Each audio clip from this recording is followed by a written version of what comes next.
who wanted to take part in this motion? Or I'll recognize Honorable Linda.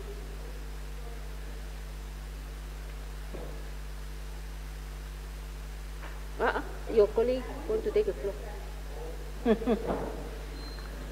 Honorable Deputy Speaker, the Right Honorable Prime Minister said that we can ask the questions when she's done. So I'm not done with my question. Huh? Yeah, sorry? So I was not, I want to ask my question properly this time. Right Honorable Prime Minister, the last time when the books of Air Namibia were audited was 13 years, 13 years ago, according to the records of Parliament. You are saying that the financial report will come to this House. Are you talking about another 13 years when all of us will be dead and buried or whatever? So none of us will be able to ask questions with regards to the liquidation or whatever financial matters. The problem that we are having, especially when it comes to the Public Accounts Committee, was that all the reports tabled here in Parliament were so outdated. So when you call in the people to come and explain these outdated Auditor General's reports, what they are telling us is that I was not there, I am new, I don't know, the person have resigned, the person is dead, the person is what, they have retired. So will it not be the same with Air Namibia? If they could not account for their finances for the past 13 years, how will they account for this so that we can know the reasons of the liquidation, what was the financial status at the time of liquidation, and the way forward on it? That is all that I'm asking, Right Honorable Prime Minister. Thank you. Yeah. Did you raise, Honorable Leader, did you raise the question why, did you put up your, I didn't see you, when the Prime Minister was speaking. Come again? I want to hear from her. When she was talking, I didn't. Come again? I give it to you, but I would like to know as to whether maybe when she was talking, I didn't see you to say point of order or something. Now, what kind of? It's somehow out of order, but I would like the... Okay, I think both of us are now confused. I don't know who confused whom. But what I'm saying is that I asked her a question while she was speaking on information. And then I asked the question. Then the Prime Minister says, she will answer later. Wait, she will respond later. That is what she said. But she responded in a way, that's why I come back and say, I said she responded, but my question, let me put it further on the response. For how long will we wait? As we are still waiting for 13 years and no audited financial report. You would like to react?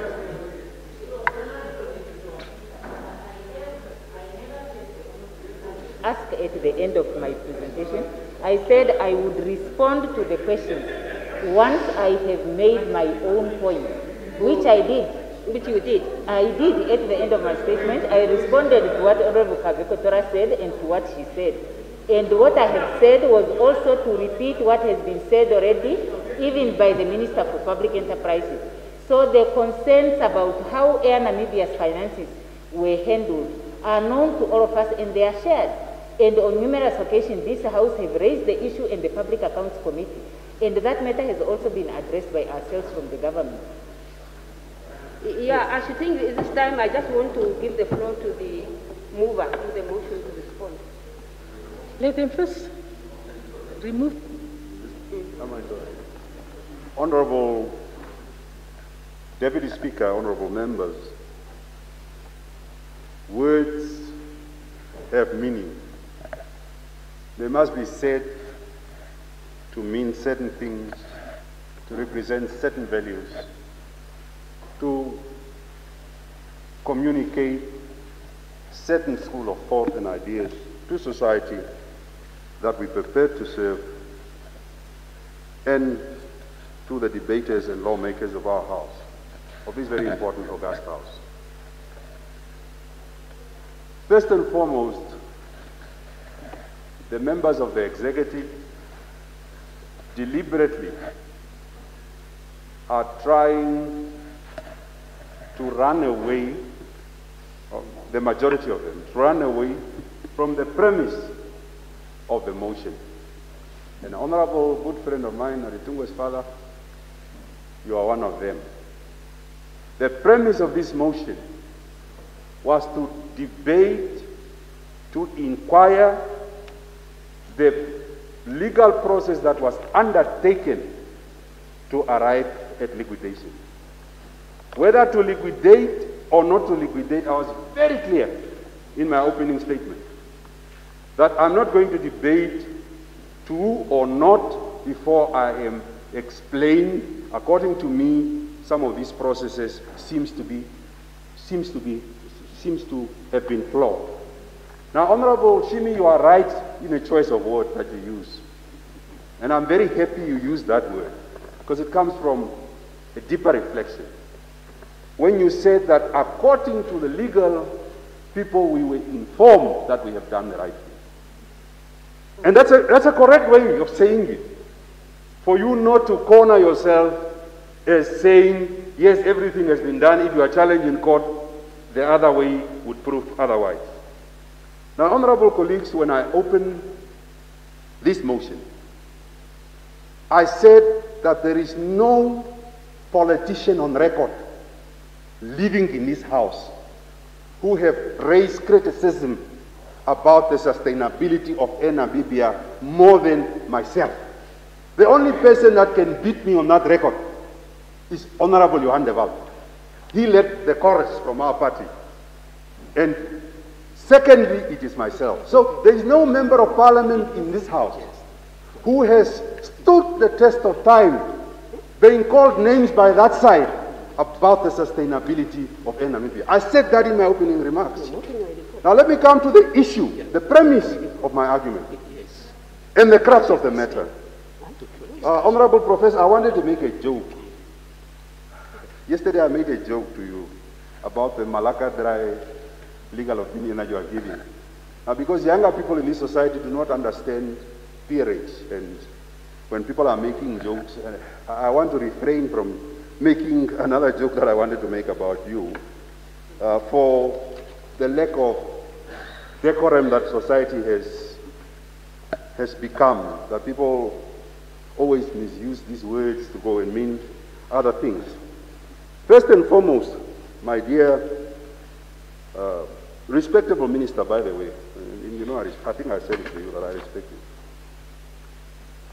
Our constitution, and under Article 1, subsection 2, reads that all power of this country shall vest in the people of Namibia, who shall exercise their sovereignty through the democratic institutions of state. Which means that our country, first and foremost, is a constitutional, it has a constitutional supremacy. The law of the country is the supreme law of all laws of this country. 2,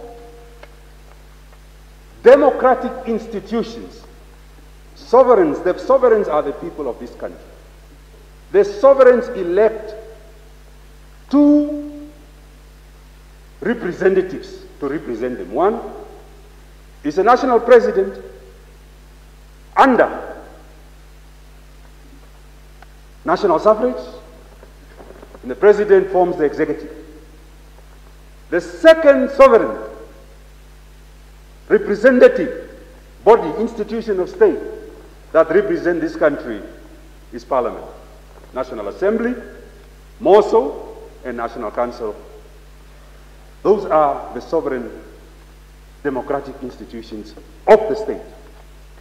Now, Article 40A of our Constitution, the very first Number uno, responsibility under the duties and functions of members of the cabinet. It says the following, and it reads: to direct, to coordinate, and supervise the activities of ministries and government departments, including parastatal enterprises, and to review and advise, underline, advise the President and the National Assembly, the sovereigns, and the National Assembly on the desirability and wisdom of any prevailing subordinate legislation, regulations, or, underline, orders pertaining to such parastatal enterprises, regard being held to public interest, unquote. Article 41 goes further, speaking of the ministerial accountability, and it reads: all ministers shall be accountable individually for the administration of their own ministries and collectively for the administration of the work of the cabinet, both to the President and to Parliament, emphasizing the sovereign institutions of our democracy, which is Parliament.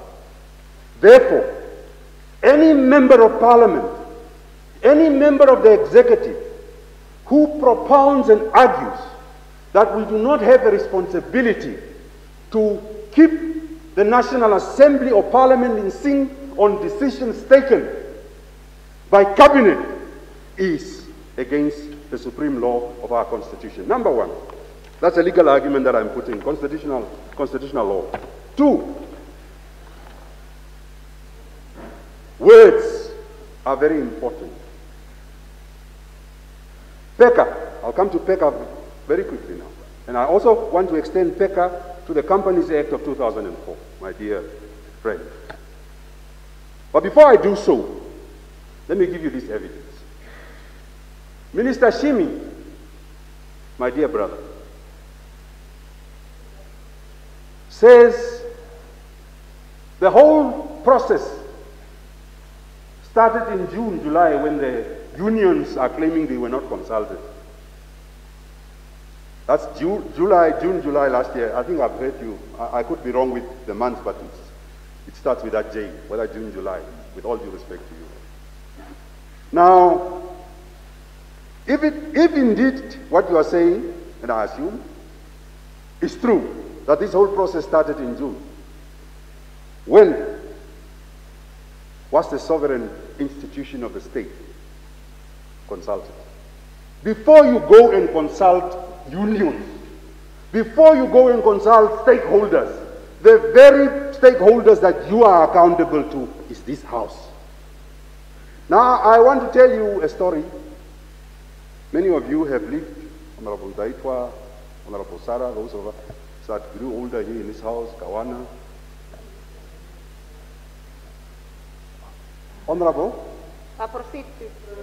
What did I say wrong? Did I use your name? No, she's not on the Okay, tell me outside. Those of us that are getting gray in this house. Yeah, well, you guys are coming. Now, there were two things that happened in this house. And I'm going to mention periods of leaders. The period of the prime ministership of the current president, Dr. Kainko, and more the period of the presidency of President Pohamba. You see, in leadership, human relations are very key.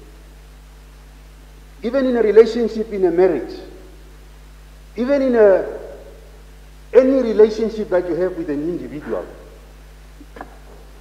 behavior determines the outcome of that relationship.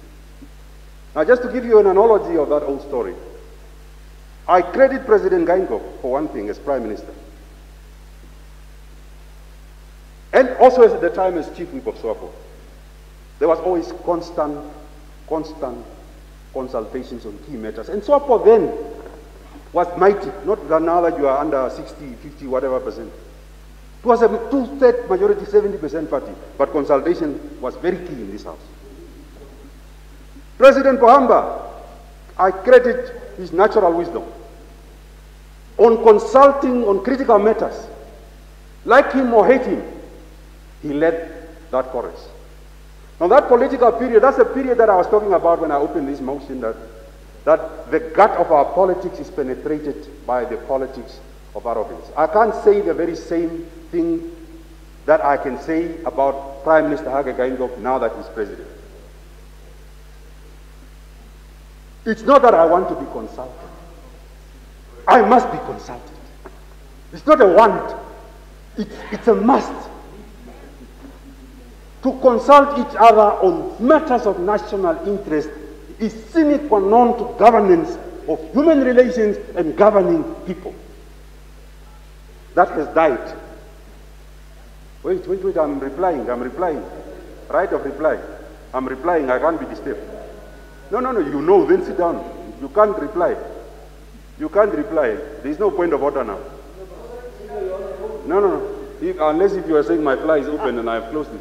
Sit down. No, please. No. He can't. I'm replying. He must sit down. Sit down, Bamba. Sit down. He's responding. I'm responding. I'm replying. Is that yes? My motion. My motion is about. Of course, you have extended the motion to debating what I have said in 2014, or what I said in a SWAPO or in a PDM rally in Oshakati. But you are the people that said, Nami, listen, sit down. I have to reply to her, no.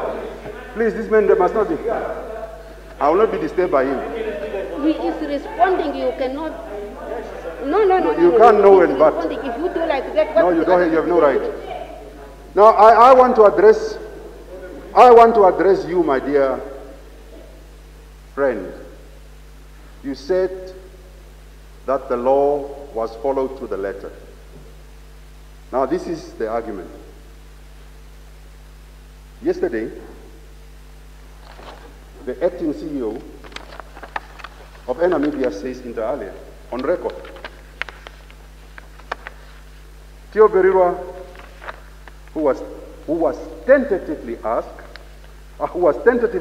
to ensure a voluntary liquidation resolution is registered with the Business and Intellectual Property Authority before tomorrow, 18 February. This is what Theo Berirwa is saying, that he was instructed this week. He was instructed this week to institute a process of liquidation with BIPA by close of the day. This is what they are saying, what he's saying. If the minister is saying that this process already started in June, July, then of course an acting managing director without a board wouldn't have argued, wouldn't have said that I am instructed yesterday. Then that instruction should have come from August last year already, because that decision has already been taken. But if it was not taken, this is what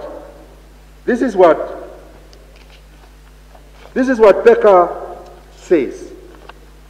That when a minister institutes a restructuring towards liquidation or whatever restructuring, this is what must happen. The minister must forthwith give notice in writing to the board of a public enterprise of the fact that it has been provisionally identified in contemplated in subsection 1, chapter 5 of PECA. Subsection 32, subsection 4 reads as follows. Within 30 days of receipt of notice in terms of subsection 3, or such longer period as the minister may approve, the board of a restructuring enterprise must submit to the minister a detailed risk and impact assessment report certified by the external auditors of the public enterprise, and all risks and consequences of the proposed restructuring which must inter alia take into account A, all existing agreements with any third parties, all rights and obligations of the public enterprise in respect of third parties, any of the relevant information pertaining to the operations of the public enterprises. That is the process that must be sanctioned by the minister under PECA. Now, Berirwa, Honorable Aka, the acting managing director, and I don't need to use his name because he's not here to defend himself. Air Namibia, at this point in time, does not have a board. The board resigned. A board was instituted 48 hours. There was a new board under 48 hours. A weekend special board that didn't do its work. Now let's go to Companies Act, because I was challenged, my legal prowess was challenged as to what laws am I using to make the argument. Under the Companies Act of 2004, which I refer to under voluntary winding up, part 3 of this section, has a number of requirements that it requires of institutions that wants to voluntarily wind up to do. One of them is to give a security that has to be furnished to the satisfaction of the master of the payment of the debts. Security. As we are speaking, there is no security to the master, because Berirwa must tell BIPA that is liquidating for BIPA now, for him to start applying for the master. You need to go to court for creditors to start making objections before whether they would agree with you to liquidate or not to liquidate. All these processes are hanging. So if you argue with me and tell me that the whole process was followed to the spirit and letter of the law, I tell you it is challengeable in court, and be very careful and be warned that you could be challenged in court, and the liquidation process would cost this country more money than you are anticipating. Now, when I opened this debate, I raised a number of issues on the difficulty, on the complexity of the airline business. I was alone, and I'm very glad that you have joined the chorus. 2 or 3 ministers have joined the chorus agreeing with me of the complexity of that business. Some of them were insulting me. Today, 30 years down the line, they are claiming victory. They are claiming victory of something that I've been telling them that this is the end result of what you are doing. I spoke,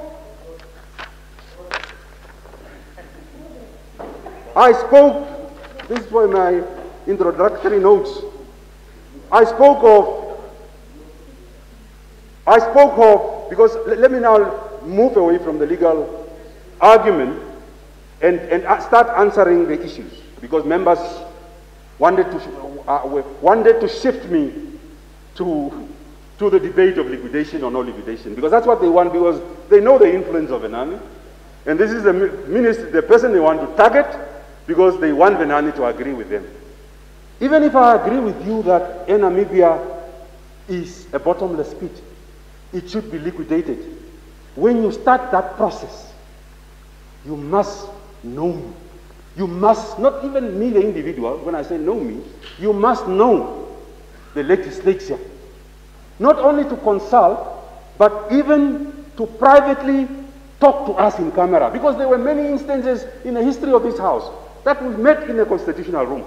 Select committees negotiating with SWAPO while SWAPO had numbers, talking about problems of our country to resolve them. That you didn't do. You went and consulted tourism industry. You went and consulted whoever, until you embarrass us. And Prime Minister, I take you personal on this one. Until you go and consult your youth league, more important than a sovereign body of elected representatives. We were the last. And that's why the media maybe may play that thing that I said, where is the Prime Minister and where is all the ministers to answer us on Air Namibia?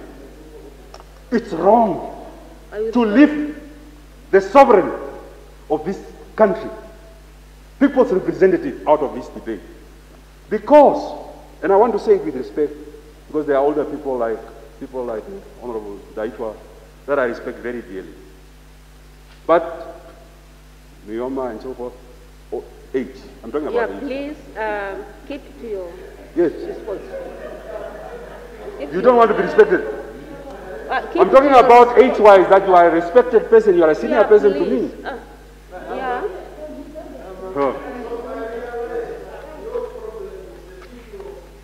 Now. No. The issue of law. The issue of law. The issue of law. The issue of law. see, the issue of law is very key. Sorry. No. Keep away from mentioning people's names. Names are, no. Yeah, please. This is a house of parliamentarians. For as long as I say Honorable Utoni Nyoma, it's his name. Did I name him? What does the rule? No. I'm saying he's an elder. I want to use an analogy. But I wouldn't have said it in their presence because they are older people, Honorable Nico Smith and so forth. That in my culture, and many black culture, we are matrilineal, linked to wealth. Now, if Honorable Murorwa is my uncle, brother to my mother, when he dies,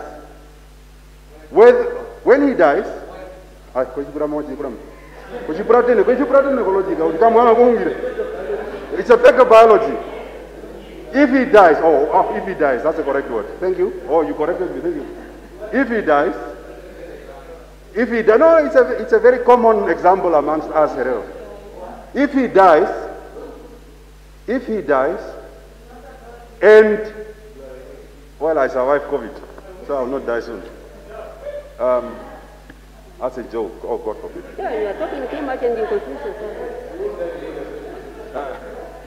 If he dies, you see, and his cattle, he didn't write a will, and we are at his homestead, with or without a will, the first cattle that arrive are mine. And when people are asking, even in Oshuambo, some Oshuambo culture, the whole of them, okay. Yeah, well, I know about the main ones, but not the smaller tribes, but yes. So when people ask you, why are you taking the cattle? The question that you say, now that's why I'm saying, out of respect to those that are really older than us. Are the cattle your mother's?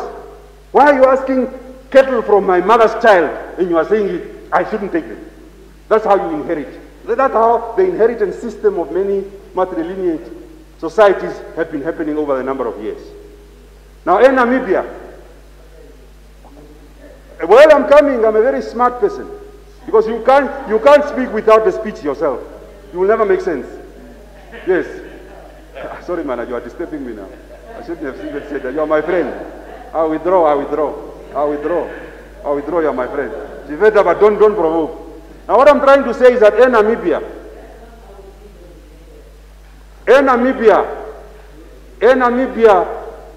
is not yours.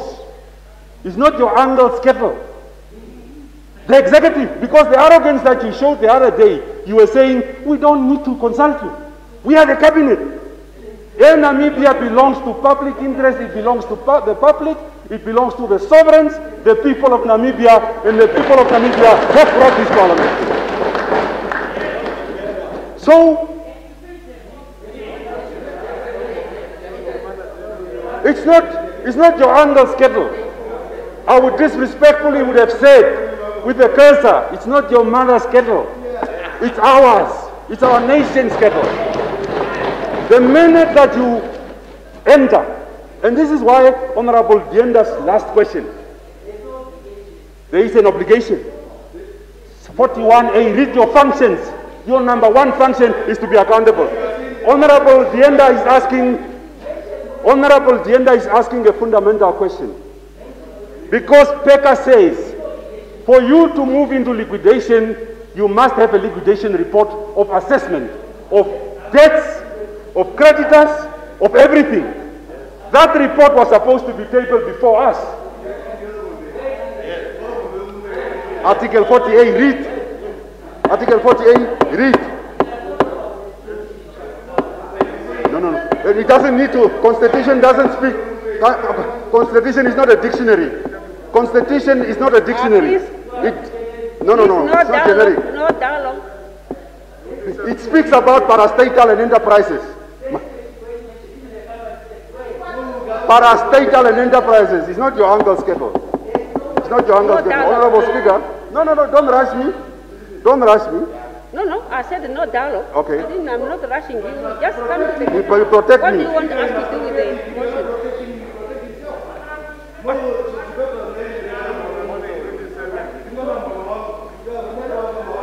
All of us have been saying a number of things, and I'm very glad that the Shimi that you went on record to quote me on what I was saying. I thought you also would go on record and quote your own colleagues on the reply that they were replying to us on what I was saying about the unsustainability of that airline. But I also said inter alia in this house that there was a need for us to look at strategic alliances. I know when I brought this motion, I spoke very broadly about the Kenyan Airways KLM arrangement of since 1995 that has kept Kenyan Airways with capacity expansion up to this date. We all agree that one of the most profitable, if not the most profitable airline, Singaporean Airlines, is owned, 55% of it is owned by Temasek, an equity firm. All profitable companies have strategic alliances. Now, Kenyan Airways, through a strategic alliance, could keep their flag, could keep their airline, but they had an airline. Until now, 2000, this year, the Minister of Finance of Kenya has announced that they want to nationalize the airline to move away from the partnership that they have. So, it's not that I have no clue or understanding of what is happening. I even raised an issue that why the Maghreb region's airlines are doing well are influenced by two factors. One, geographical proximity, closer to Indochina, closer to Europe, hopping over the Atlantic to the Americas. It helps them that we are too far away. I raised a number of issues. The Yamoussoukro Agreement of 2000, signed 1999 and re-signed in 2002 that opened and liberalized the airspace of Africa. I have raised a number of concerns of saying the minute that you want to keep an airline, all these matters must be put in sync. But if I agree with you that an institution is bottomless, if an institution is unsustainable, just as I say again and again, that SOEs, bailouts, is a problem to the development of this country, it does not mean and does not negate the fact that your processes must be flawed because we agree on that. That is a wrong premise. And Honorable Kabekotora was very candid. In fact, we are not cowards like many of you. He was very candid. Some of you are cowards. Because you are. Because you are saying, now we have jettisoned the language of Air Namibia because we were saying it. He said it on numerous occasions that all of us here are in agreement that Air Namibia was unsustainable. But what are the processes that was undertaken in terms of strategic alliance, in terms of looking for partnership? All these things were proposed over a number of years. And I know why you pick one line. The president last election said, the other election he said sheikhs will be removed after 5 years. We are in his 6 years of government, he has not even started building one. So words are said by politicians to woo voters in a particular way, but they do not naturally and ordinarily mean that that would be the policy position tomorrow. It all are influenced by a number of factors. So colleagues, the issue that I'm arguing, and the premise of my argument, is that it was wrong for you not to have consulted Parliament. And for as long as you are doing that, and for as long as I live in this house, I will never allow a sovereign institution to be undermined by the executive. By not consulting us, you literally undermine us. Now the Right Honourable Prime Minister and Leader of Government Business said something very, very pleasant. I like your word, very pleasant at the last. When she says, perhaps we were not broad enough. Thorough, that's the correct word. Thorough, yeah. Thorough didn't do a thorough job. Very pleasant when you say that perhaps the consultations were not there, but you are open for more ideas to see how we can do this. That's what you said. That's what you said. Don't deny things that you said. Don't jettison. But you are saying people should bring opinions in after the fact, after you have decided to liquidate. Now, even if I give you the best of idea, how can they resolve anything? So the debate on Air Namibia, my challenge on Air Namibia at this point in time, The vote is not about whether we should liquidate Namibia or not liquidate Namibia. They have taken that decision. They have not consulted on that decision. They renege on their constitutional obligation to take this house in confidence. And there are so many ways to take someone in confidence. And I want to use this last analogy to come to an end. When you divorce a wife, and I'm married not... No, I'm married for 17 years now. Yeah, 3 times... No, please, no. No, please, let's not go there. That is also not your age. When you divorce a wife or a partner, divorce already is a bad thing. Right or wrong, it's a bad thing. But how you do it matters. You don't come into a house and say, hey, Claudina, Thursday, 18 February, this man, the son of Maypi, and Mike Venaani, I'm leaving, you must leave, or I'm leaving. You don't do it that way. You say, hey, my wife, these arguments every day that we argue about this other person, I'm so tired. Can't we call the elders? Can't we call the elders? Then elders are called. And Honorable Dausab knows very well, and Honorable Marukwa, that even when you go to court wanting to divorce something that is not workable, the first option that the court says is they say, restitution. Go and listen whether you can make peace with one another. The divorce of Namibia is affecting thousands of families' lives. It's already bad. How you affect it is important. And the way that you have affected it, you have shown something, that you are ready to use cabinet muscle to dispose this country's assets without reporting to no one. That is what you have shown. Because I want to end, Honorable Speaker, and I raised this issue at the beginning, at the premise of my motion, and this is why I raised this issue. It's true. You have shown that the economic interest of this country only lies with you. The argument is the legislative arm lies with us. The economic interest can be decided by you by hook or crook. And I want to give you examples that have left mephitic stains of bad air in the world. And I've used that analogy at the premise of my motion. When the USSR, the old Russia, collapsed, what happened to the assets of that country? Who has become the richest oligarchs and gun runners in Eastern Europe and USSR? You want us to go to Fish Road now? I'm awaiting Fish Road because I want to elevate this debate. Why it is important, yeah? You are one person that has more than 40 companies, but you can't run a ministry. So let's not go there. You must be responsible.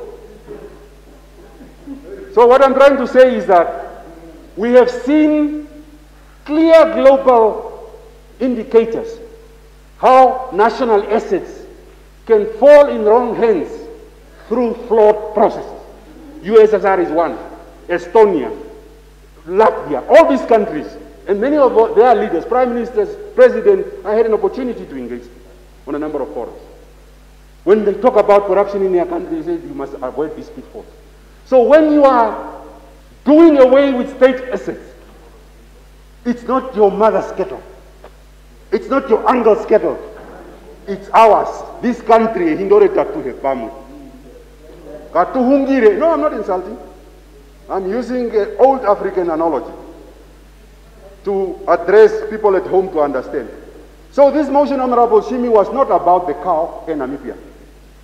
When you want to sell a cow, you brand it. You brand it, you take it to the auction. When it comes to the auction, without the tag and the brand, even if the cow is fake and everybody wants it, it won't sell. If your legal processes are not thorough, you will go back again. And that was the premise of the motion. Honorable members, thank you very much for the motion.